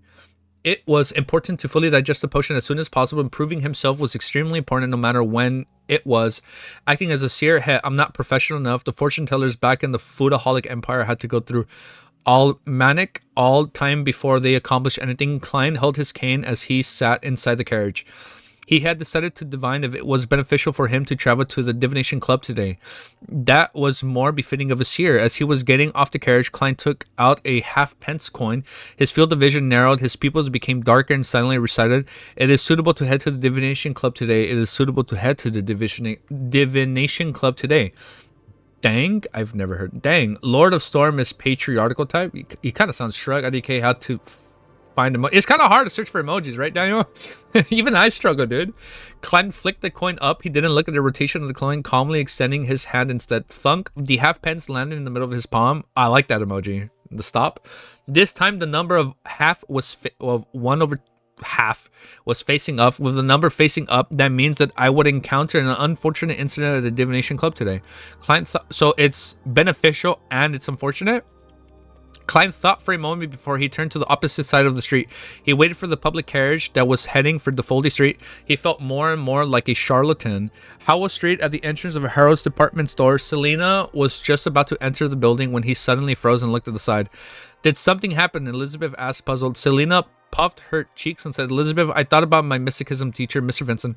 He passed away just like that the morning after my birthday. Could it be that because I peeked at using his secret incantations, I've always felt guilty and uneasy because of this? Besides, I've been rather unlucky." Oh shit, she's unlucky. Oh, we talked about this earlier. Oh no, that's the grade 3 artifact right in the China's Gate. The like you become unlucky. Oh, was she in contact? Was that what she saw? So Elizabeth asked quietly. Selena bit her lips and said, "I wish to do the divination and divination club over." Oh, fuck you! They're gonna run into Klein. Selena bit her lips and said, "I wish to do a divination at the fuck! Oh shit! They're gonna run into each other. That's so fucking hype. That dude, this is happening so much quick. Like, fucking bro, big bro, what the fuck are you doing here? It's like, I am not your brother. I am his twin. This is so funny. Selena bit her lips and said, "I wish to do a divination at the divination club over there and see if Mr. Vincent's life had anything to do with me. From what happened at my birthday banquet, I had this nag." Wait, I'm not laughing at his dad. It's just, I find it crazy if this actually happens. Also, I think it's the Foldy Street, like the flower. I don't even know what that flower is. I'll work on the pronunciation. I got you. I'll look it up right now, Daniel. Thank you. From what happened at my birthday banquet, I have this... Oh shit, my stream on Twitch crashed. We're good on Twitch, right? Okay, I think we're good on Twitch. We're good on YouTube, right? From what happened at my birthday banquet, I have this nagging feeling that Elizabeth is hiding something from me. I remember the back of the man in a tuxedo. "Can't you divine it yourself?" Elizabeth asked in surprise. Selena sighed, imitating her father. "Sigh, I cannot divine it given my current condition." "All right, let's head to the divination club for..." Shut the fuck up. This is gonna be so cool. "All right, let's head to the divination club first." Elizabeth agreed to her friend's suggestion, then headed over to the side and made their way to the divination club on the second floor. That's where fucking Klein goes. On the second floor by following the stairs. "Hello, good..." Oh, it's fucking Miss Angelica. "Hello, good afternoon, Miss..." Oh my, Tingen is such a small city. Holy fucking shit. "Hello, good everything's coming full circle. Hello, good afternoon, Miss Angelica. It's a pleasure meeting you again." Selena gave a lively greeting at the... I'm not even gonna read chat right now in case you guys say we do meet her or not. I'll read it right now. Let's see once we see what happens. "It's a pleasure meeting you again." Like, she's gonna be, I know just the seer. His name is Klein. Selena gave a lively greeting in the reception area. Angelica smiled and said, "You should be able to find me here as long as you come after lunch." Selena exchanged niceties before lamentating Hana's Vincent's life. She then said, "I need to have a divination performed. You know the rules of the club. Here is the list of members willing to do it. It's the weekend, so most of our members are here." Angelica explained like clockwise. Selena and Elizabeth huddled their heads together. I'm so stupid. It's Selena and Elizabeth. Melissa didn't tag along. But Dune, the Foldil. Oh, it's not the Foldy. It's the Foldil. Oh, I got you guys. Selena and Elizabeth huddled their heads together as they seemed... Dude, they're gonna see fucking Klein's name on the list. The list of names and description together. "I used to just ask for my teacher directly. To think that the club would have this many members willing to do divinations compared to the last year," Selena said excitedly. Suddenly, she paused for a few seconds and said in puzzlement, "Klein Moretti..." What the fuck? "Klein Moretti, isn't this the name...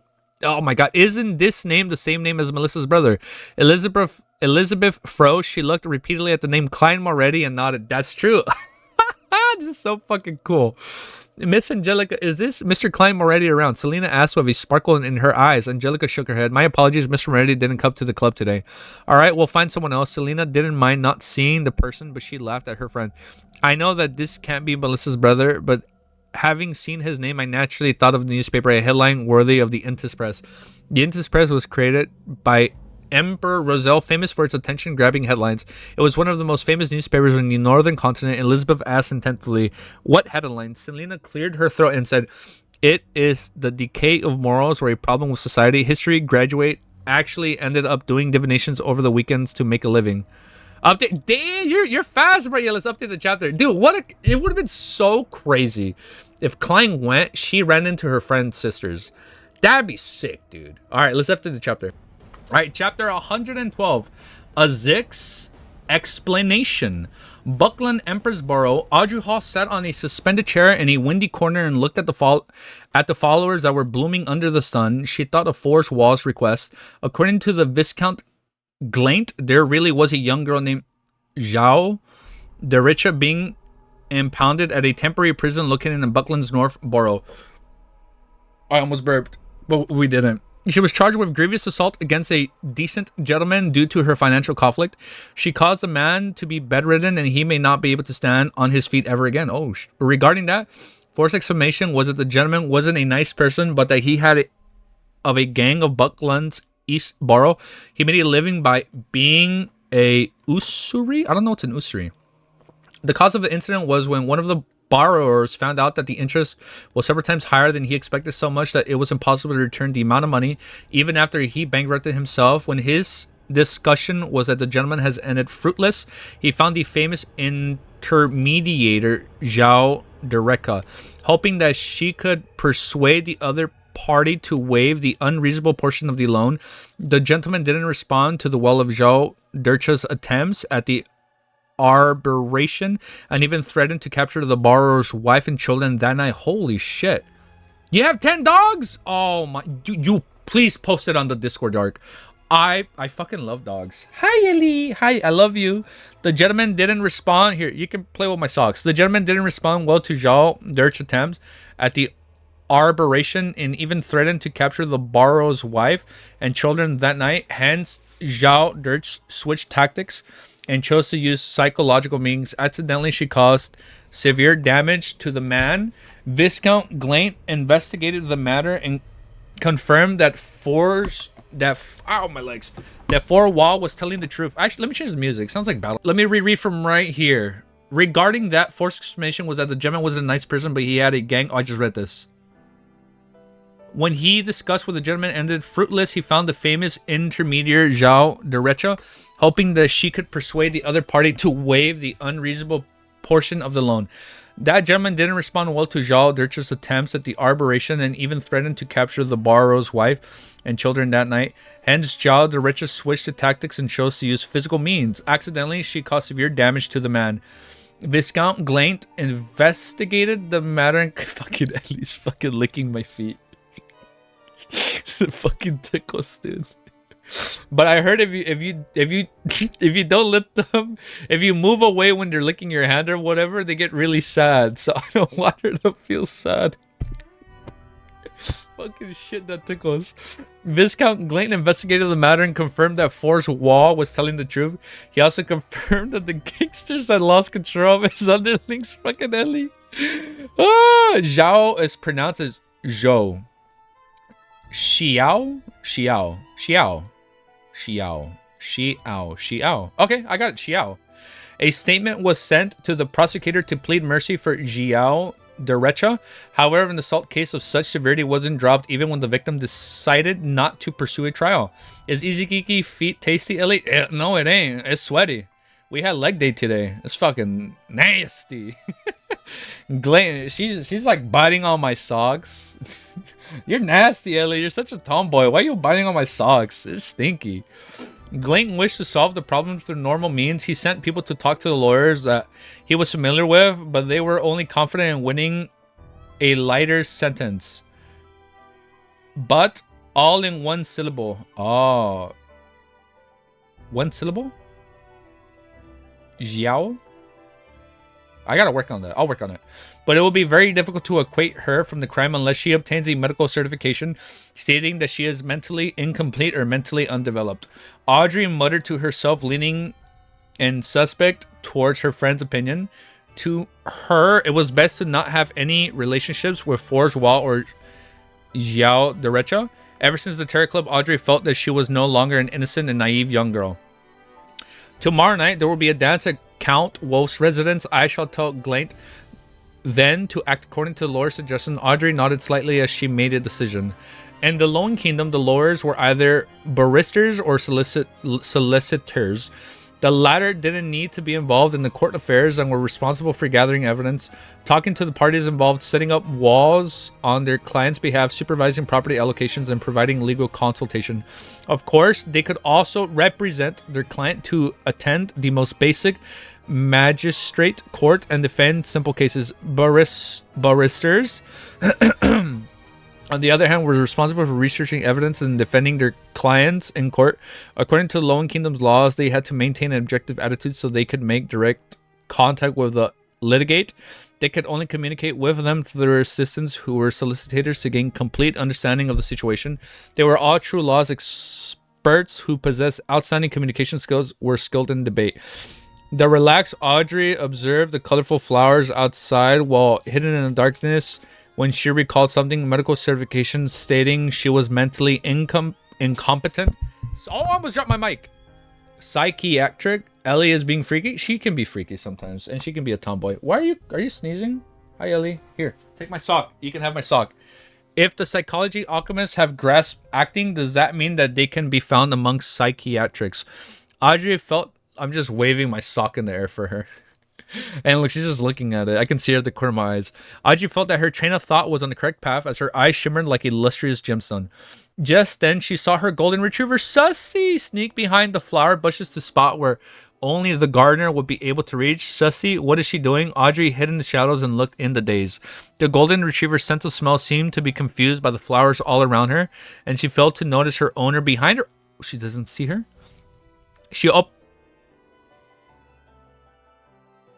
Fuck you. She's practicing how to speak. Just then, she saw her golden retriever Sussy sneak behind the flower. Ellie, take my sock. What? Sussy sneak behind the flower. She's practicing her vocals. Sneak behind the bushes to a spot where only the gardener will be able to reach. Sussy, what is she doing? Audrey hid in the shadows and looked in daze. The golden retriever's sense of smell seemed to be confused by the flowers all around her that she failed to notice her owner behind her. She opened her mouth and produced sounds that were akin to one's exercising of their voice. Then it caused the surrounding air to vibrate into words that were jerky and unmellow. Hello, how are you? What the fuck? Sussy can fucking speak. Ellie, why can't you speak? Go, say hey. Say hello. No, say hello to me. What the fuck? She fucking speaks. Ellie, oh my god, you're licking my ear. That's so gross. What I'd fucking give. Best character has fucking arrived and she fucking has... No, Ellie's still the best. What are you saying? Take that back. This is so crazy. I thought she wasn't going to be able to speak until like fucking halfway through Lord of Mysteries when she became a higher fucking Beyonder. Hello, how are you?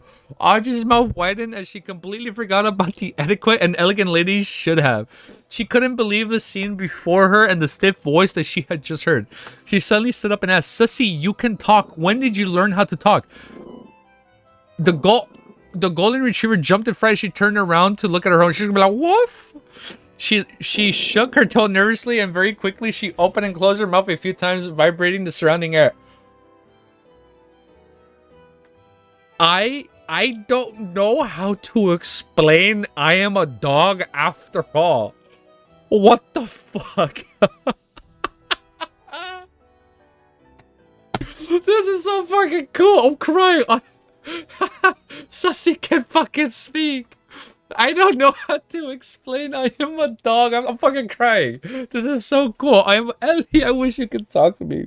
I wish I could know what's going on in your tiny little dog brain. You're so tiny. I am a dog after all. Upon hearing that, Audrey was suddenly at a loss for words. I'm literally just a dog. I am a dog after all. Oh my god, it's meeting day. Monday morning, Klein followed his... I'm fucking crying. Monday morning, Klein followed his plan to revise and consolidate his mysticism knowledge. Then he took the public carriage to Koi University. He wanted to increase his interactions with Mr. Azik and find... Why is the title called Azik? Why isn't it called Sussy? Classic human reaction. He wanted to increase his attentions with Mr. Azik and find out exactly what he knew. In the 3-story gray building of the history department, Klein and his teacher Quentin chatted for a while and exchanged their information regarding the historical ruins on the main peak of the Hornicus mountain range.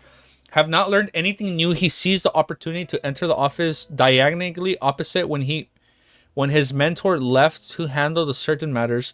He then walked over to Azik's desk. The lecturer had stayed behind to take care of some matters. Mr. Zik, can I have a chat with you? He asked the man. You want to go down? I got you. Let me put you on the bed. I got you, Ellie. I got you, girl.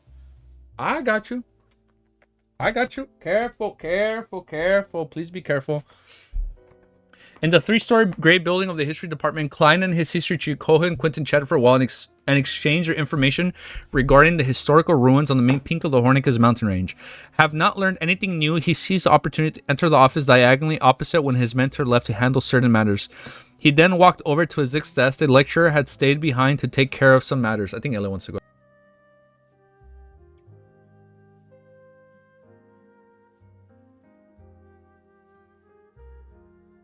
I'm muted. I'm sorry. Whew, muted. That would have been scary if we kept reading. Have not learned anything new. He seized the opportunity to enter the office diagonally opposite when his mentor left to handle certain matters. He then walked over to Azik's desk. The lecturer had stayed behind to take care of some matters. Mr. Zik, can I have a chat with you? He asked the man with the tanned skin, gentle face features, and the small mole below his right eye. He took off his hat and bowed. With eyes that seemed to have seen the vicious of life, Azik tidied his books and replied, sure, let's take a while by the Koi banks. All right. Klein held his cane and followed him out of the 3-story gray building. Along the way, they maintained their silence. Neither of them spoke. When the following river water entered their vision and there were no teachers or students passing by, Azik suddenly stopped in his tracks. He turned his body halfway, faced Klein, and asked, is there something I can help you with? Okay. Klein remained silent for a long while, thinking of several tactful ways of asking questions. What the hell is happening over here? Is that going off? Maybe. Where's it going off? That's funny. To be frank, this harmony in your fate was only thing that I could see. Other than that, I don't know any more than you do. Klein hesitated and asked, but how could you tell? I don't believe that this was derived from divination. Azik looked sideways towards the Koi River. His intention was tainted with some bleakness. Azik, our precious preserver. Everybody loves him, man. Klein looked. You don't understand. Divination can reach that kind of level. It only depends on the person doing divination. Of course, my divination was merely an excuse. I skipped the line? I never expected you to be straightforward. I'm quite a loss. Wait. Therefore, he spoke frankly and directly. Mr. Zeg, you are a trustworthy person, a respectable gentleman. I would like to know what you see in me, or should I say, what do you know? I skipped the paragraph. I know, I got you guys. Thank you. Thank you for saying that. I would like to know what you can see in me, or should I say, what do you know? I am referring to the previous incident when you said that there was something disharmonious in my fate. Azik put down his cane and sighed as he left. I never expected you to be so straightforward. I'm quite at a loss how to answer you. To be frank, this harmony in your fate was the only thing that I could see. Other than that, I don't know any more than you do. Klein hesitated and asked, but how could you tell? I don't believe this was derived from divination. As he looked sideways towards the Koi River, his annotation was tainted with some bleakness. No, Klein, you don't understand. Divination can reach that kind. No, Klein, you don't understand. He is a beyonder, dude. He has to be a beyonder from the learning faction. What was it? Of knowledge. divination can reach that kind of level. It only depends on the person doing the divination. Of course, my divination was merely an excuse. Some people are special. They are born with some strange abilities. I think I am someone like that. You think? Klein acutely caught the word. Then the other man used, yes, I am not sure if I was born with it. Perhaps the price of my ability is to forget myself, to forget my past, to forget my parents. Oh, shit. He loses his memories. Azik's eyes were clouded with melancholy as he looked at the river. Klein was increasingly confused. Forget the past. Azik smiled with any humor. Before I entered my VOL.1 University History Department, I lost most of my memory. I only remember my name and some basic knowledge. Luckily, I still have my identification documents. Otherwise, I probably would have ended up homeless. All these years, I've tried to search for my parents using my identification documents, but I never found anything. Even though I could see a corner of fate during my few years in your university, I gradually realized I possess some strange but unique powers that go beyond common sense. No, I remember I skipped it. Dude, it's crazy, dude. So he's a Beyonder and he doesn't know. Klein listened attentively and asked, Mr. Azik, why did you lose your memories? No, I mean, did you find out why you lost your memories? He suspected that Mr. Azik was a member of the Life of School of Thought who had lost his memories, and though he might even be a mid-sequence Beyonder that held an above-average position, it was a secret organization that had potion sequences for monster and soothsayer. Name drop.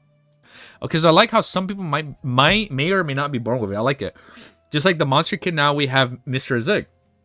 It was an organization that was mainly passed down through master discipline relationships.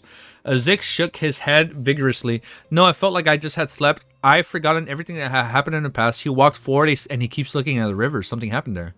He walked forward a few steps with his cane in his hand. He spoke as he walked. After I left Buckland, I started dreaming. I dreamt about a lot of strange things. Dreams. I am good at interpreting dreams. This conversation was entering Klein's domain of expertise, and he merely asked, what kind of dream? Azik let out a muffled laugh and said, many different kinds of dreams. Sometimes I would dream of the internals of a dark mausoleum. I would dream of ancient coffins with corpses in them. They would have white feathers growing out. What the fuck? They would have white feathers growing out from their back. Sometimes I would dream of myself being a knight covered in armor, holding a 3-meter long spear. He's fucking holding a 9-foot spear while charging towards the enemy. Sometimes I dream of myself as a feudal lord. Sometimes I dream of myself as a feudal lord having a rich and fertile field with a beautiful wife and 3 children. Sometimes what the fuck? He can see other lives?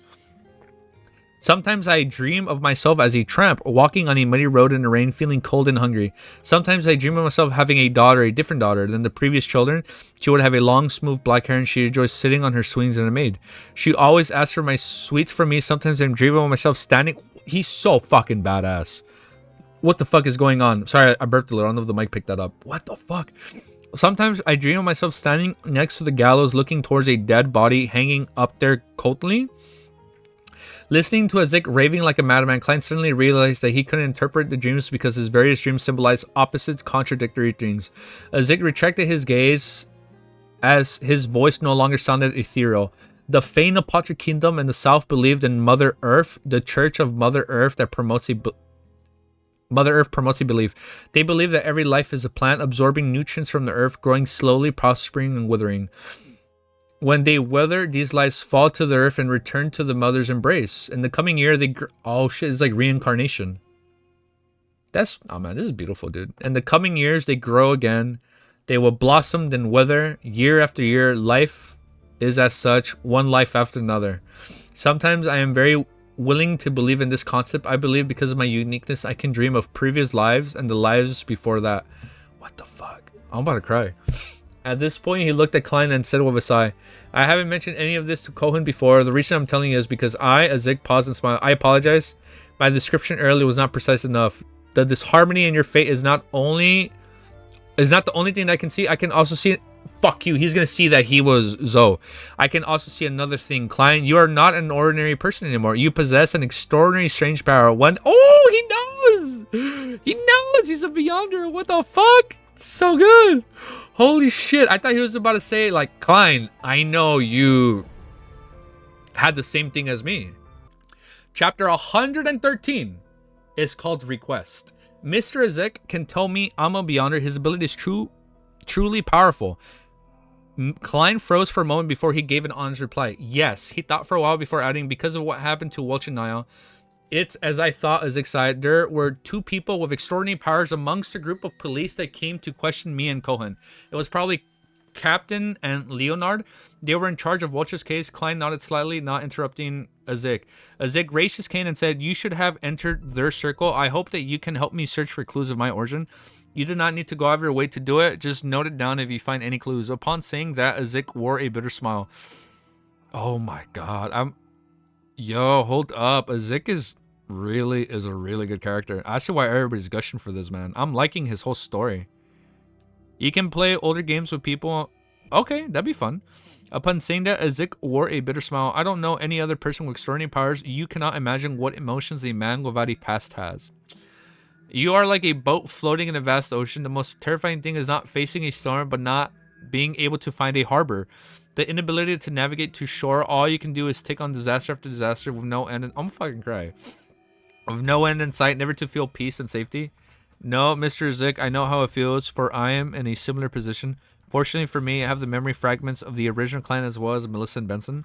Klein answered silently before he asked, "Mr. Zik, why didn't you join a similar group when you possess such magical abilities of search for clues?" I mean, man, running into somebody that has no memories, it's so sad. I mean, not to get too deep. Yeah, no, because we almost got a little bit deep last time. It's okay. I don't say I knew the individual, but like I met a person that by the end of the day, they didn't remember who I was, man. And like, that broke my heart, man. And then like the next day, they say hi to you again, like if it's your first time meeting. That shit's sad, bro. Like it's you know, it's hard, you know, man. Fuck, man. That shit's sad. As it looked into Klein's eyes, I sympathize for Mr. Zik so much now. I wish nothing but happiness for this man. I want him to know everything about his past. Azik looked into Klein's eyes and let out a self-deprecating smile. "Because I'm afraid of death." He sighed and continued, "I have gotten used to life like this. I like my life. I don't have the courage to take the risk, so I can't count on it." Klein didn't say any more. He promised, "I'll play special attention if it come across any clues." "Alright, we should return to the office. Let's have lunch together with Cohen. When he's done with work, do you remember the Eastern Ballroom restaurant in the university is quite good? Heh, my treat." Azik lifted his cane and pointed to a direction. "My apologies, I really have no memories of that. How could the studying of original Klein have afforded the East Ballroom restaurant? Even if Welch was trading, he could still reject to going to such an expensive place." Klein pressed on his hat and returned to the third level of the grayish stone building with which housed the history department with Azik. Wait, I need a burp.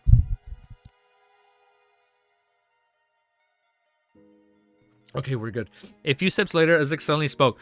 "I'll be on summer break. After I finish settling all my work at the university, you can visit me at the house or write to me." Klein nodded and said casually, "Mr. Zik, I thought that you would head to Desi Bay for a vacation." "No, it is too hot in the south right now. I don't like the so-called sunbathing. Look at my skin color. It tans easily. I'd rather head to the winter country to the north of the Faceag Empire to sky sightsee or hunt seals." Azik, who had a copper skin, smiled as he replied, "I would too." Klein, who had just joined the Nighthawks, revealed a look of envy. After lunch, Klein returned home and took a nap before beginning his revision and study of charms and amulets. He hoped to grasp them quickly to create objects that could at least be used in battle and help him. When it was approaching 3 in the afternoon, Klein packed his stuff and sealed the room with a wall of spirituality. In the majestic divine hall above the Grey Fog sat a long, ancient modeled table. Klein sat at the seat of honor, his face enveloped by the thick fog. He looked at the still obscured Justice and the Hangman as they appeared at the designated seats. Miss Justice's emotions don't seem too shabble. Worry, unease, and a little lost. Yeah, because sussy. Klein observed the other female member. Klein observed the other female member of the Terror Club with his spirit vision. What the almost slipped up with the last message? No, you're okay, bro. Wait, what? She had imagined a future with herself as a great detective or a famous psychologist bringing along her assistant Sissy. Oh, she's talking about Sissy? But if that became the dog detective Sissy bringing along her assistant Miss Audrey, then it would be a little what? No, not a little. It would be straight up weird. It leaves me lost. Audrey suddenly sat up straight. She walked to request Mr. Fool and the Hangman's help, but she swallowed the words she was about to say. How should I ask this? What should I do if my pet is abnormal? How should I interact with a pet that can speak? One that has decent intelligence. No. This is a Terror Club, not an experience sharing on pets. I bet that good impression that the hangman and Mr. Fool have on me would shatter if I asked those questions. Audrey Mind World, finally she organized her words. Dude, this fucking meeting. Honorable Mr. Fool, Mr. Hangman, who has helped me all this time, I have a question to ask. What can a pet with beyond their powers do for its owner? In other words, how useful is it? Shit. She had just said her piece when she mentioned Mr. Fool and the Hangman slip into silence. The atmosphere became a little weird. Hey, say something. Don't look at me with those eyes. I did nothing really. I was just asking for a friend. Audrey wanted to borrow in a hole out of shame. She deeply regretted asking the question, considering that she had previously asked what would happen if an ordinary animal consumed a sequence potion. Did she share the potion she formulated with her pet? Oh shit, dude, that seems like something only Miss Justice would do. I feel a little pathetic being the boss of a heretic cult with her as a member. Klein lifted his ring hand and propped it against the forehead and pinched it twice without giving an answer. The hangman Alger Wilson was silent for nearly 20 seconds before he replied in a strange tone.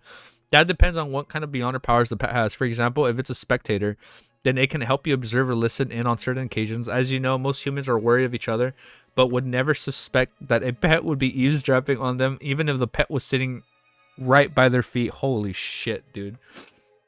It makes sense. Father would avoid me when discussing important matters with the nobles, cabinet members, and other ministers. They would often lock the door to the room, but if Sussy could hide long enough to be locked in with them, then she wouldn't be chased away. Also, many ladies like to interact in private social circles. Audrey had a spark in her eye as many thoughts rolled in her mind. Also, since Sussy can speak now, she can tell me the content of the meetings directly. Sussy is great. I have to treat you well. I have to teach you proper pronunciations and vocabulary. Huh? Should I teach Sussy the aristocrat pronunciations or more normal Buckland accent? Would other dogs pick up on where Sussy comes from when they interact? Wait, what am I considering this? Sussy wouldn't use human language when interacting with other dogs. Wait, Mr. Hangman, why did you use spectator an example? Could you have guessed what happened? Audrey's expression changed. She regained her posture spell. Mr. Fool, I found another page of Rosal's diary. I got this. I got this for Four's wall. Great. You can... You have repaid what you own. Klein replied in a good mood. I am sorry, but there's not much content on this page of the diary. Audrey was conjured to the content she remembered on the piece of guts. Well, at least she got a diary page, dude. This is good. Klein raised his hand and made the gunspin parchment appear in the palm before saying, "This doesn't affect my promise. Furthermore, the part of the diary you handed me previously had 2 pages. The pages collected by Justice and the Hangman were not originals. They were copied by researchers. Some would copy it on the page for recording purposes, while others kept the original look of the diary for convenience." Klein looked down at a few lines of the textbook of the page. December 20th, if New Year approaches, but the feedback I receive is making me very confused and troubled. There's no crude oil in this world. There's no crude oil to be found. Oh. She's your wife, Red Devil? Alright, man, we did it, dude. Dude, we did it, man. Nah, Red Devil, she's our best girl. Four's wall is my wife, by the way. Oh, you married a book writer. Yo, congratulations, Red Devil. Laugh Mouse, he knows. Damn. Yeah, dude, they fucking know. They know her fucking dog drank it. Hey, this is a friend, the LNC, who says Fours is his wife. Are you two the same? It's like, you know, somebody else has said that? Dude, that is so much fucking... Oh, man, we got some good info, and we got some funny comedic moments. I like it. A lot of people said this is a very traumatic series. I'm taking all these beautiful, funny moments before it gets very bittersweet, man. That's so cool, dude. We fucking did it. Fucking Sissy can talk. I thought Sissy wasn't gonna talk until like way later in the series. Okay, so now I get it. Because in the profile picture for the Lord of Mysteries game on their YouTube channel, it's Sissy wearing glasses. And she's holding like a little book. So I guess she's a true spectator. Oh, I wonder what her voice is gonna sound like, dude. I read the LMP. I actually don't know what's LMP. What is that? I read off LMP. I wonder what fucking Sissy is gonna sound like. Like, is Sissy gonna have a squeaky voice like, "Hey guys," or is she gonna have like a super deep voice? Sissy's the strongest. Sissy the almighty. Dude, now I get why you guys all say praise Sissy, dude. You better appreciate these moments. I fucking love these moments. It's so fucking cute and sweet. Because I'm telling you right now, all these trios I met, somebody's gonna die. Either Audrey or Alger die, And then between the Moretti siblings, either Melissa or Benson dies. One of them has to die. And then the Nighthawks, either Old Neil, Dunn Smith, or Leonard dies. She probably sounds like a noble girl. She's probably gonna sound like she'll be like, hi, ooh. I'm just cool. It's gonna be so cool. I'm so excited for the anime, man. We're gonna have to have a watch party because this shit's gonna be sick, dude. Sussy is the true spectator with Audrey. Yeah, Sus. That's literally it. Sussy is the true spectator. This is the one time though she slipped up, because usually Sussy has always been spectating Audrey, but this is the one time where Audrey was actually able to catch Sussy in the act. Yeah, I reckon she tries to intimidate Audrey's voice. Oh, so, yeah, don't answer that, Cammy. Hold up. I'm speculating a little too much. Yeah, dude, I feel it. I feel like at the end of the series, Sussy is gonna be the greater spectator, and then Audrey's gonna be like, holy shit. Not only that, I feel like she might be able to digest the potion quicker, since she's a dog. You know, for every year, it's like 7 years for a dog. Oh, maybe that takes into account, right? Like 1 year for us is 7 years for them. So maybe dogs can digest even quicker. Good references, Red Devil. The references were so good, I didn't even catch it. Oh man, it's gonna be cool. So Mr. Azik is a Beyonder. He doesn't know. He might be a oh, my voice is getting a little parched after reading all this, after reading 8 chapters. So Mr. Azik is probably a soothsayer. Maybe that's why he sounds so beautiful and sexy when he speaks, because everybody's gushing for him.